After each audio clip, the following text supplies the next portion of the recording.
Thank you for watching, liking, commenting, sharing, and subscribing right now. Hello world, I'm Chris Pirillo, and I love comic books.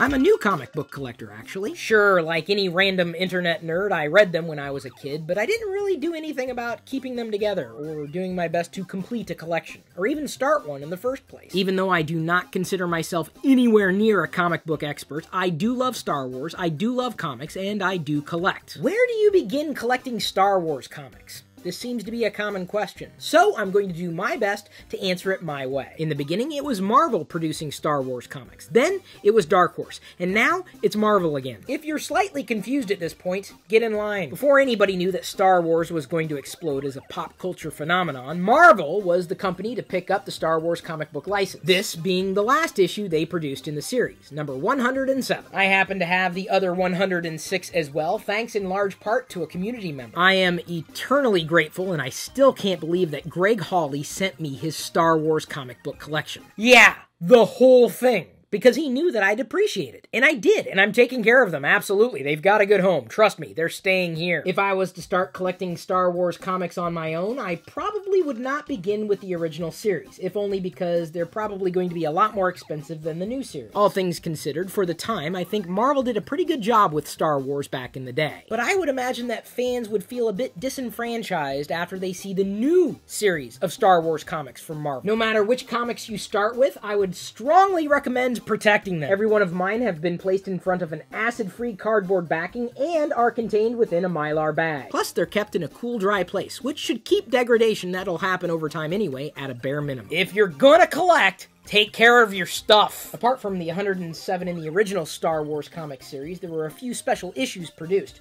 So the checklist may not be extensive, it'll just be expensive to collect. Just take it as it comes. Chances are you're going to find yourself surfing a lot of auction sites more than anything. And like it is with just about any collectible, the older it is, the better shape it's in, the more expensive it's going to be. Or the more valuable it's going to be, depending on which side of the equation you happen to sit on at the time. If you can only find a lower grade comic that may not be in great condition to start your collection, well, it's better than having nothing. So let's say you find an issue that's not in great condition. At least you have something. Then, at some point in the future, if you find one in better condition, you can upgrade. Then, turn around and sell your lesser valuable copy to somebody else. You can recoup your cost and improve your collection at the same time. But be forewarned, once you start collecting Star Wars comics, forever will it dominate your destiny.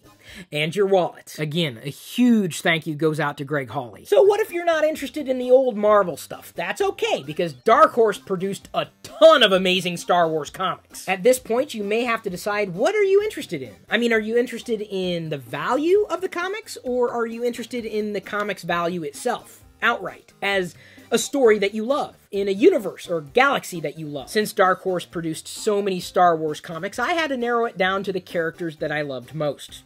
Darth Vader being one of them. This happens to contain within it the pages of the individual comics that comprised the entire story. It was a hell of a lot more affordable for me to get this than it would have been for me to get the individual comics. So my recommendation, if you wanted to collect any part of the Dark Horse Star Wars comic series, start with a book like that. Or like this, an omnibus. This one happens to be a collected series of stories about Boba Fett. If, after reading any part of this, I liked a certain part more than another part, I can always go back and find those individual comics. Sometimes you gotta limit your collection, if only because, well, you gotta limit your collection. Unless you're a completist, at which point, good luck with that. I'm telling you, Dark Horse produced a lot. Another thing you might need to know as a collector as far as the Dark Horse series of Star Wars comics are concerned, those stories are now legends. They're not canon. It doesn't mean that the art or the characters or the stories or anything else was any less amazing. It just means that these are now myth. They're still worth reading. They're still worth collecting. It's just that they're not canon. They're not officially a part of the official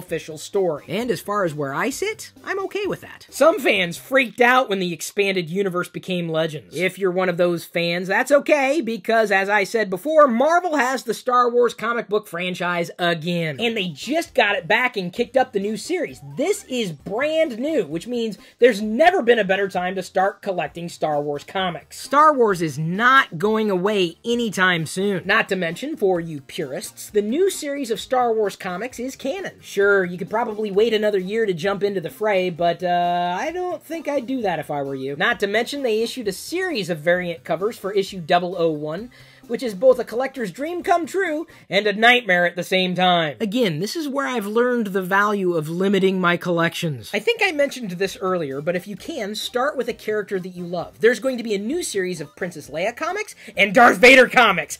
Sorry, I got a little excited there. The story's awesome, the writing's awesome, the art is awesome.